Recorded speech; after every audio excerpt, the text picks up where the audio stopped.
Of course, those of you that are lawyers, you know that a non-legal entity can only sue or be sued in a representative capacity. So, indigenous people of Biafra was represented by Bilie Human Rights Initiative in the case. So Nnamdi Kanu registered with us and was our member. On 30th of June 2012, he registered and became our member. I still have his file with me. He registered and became our member. And of course, he told us that he is very good at media work, but that he didn't have money to run the media.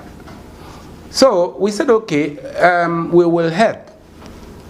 And then after every meeting, we will contribute money and give him. He said that they needed money for what they call airtime or something. I don't know, I'm not into media.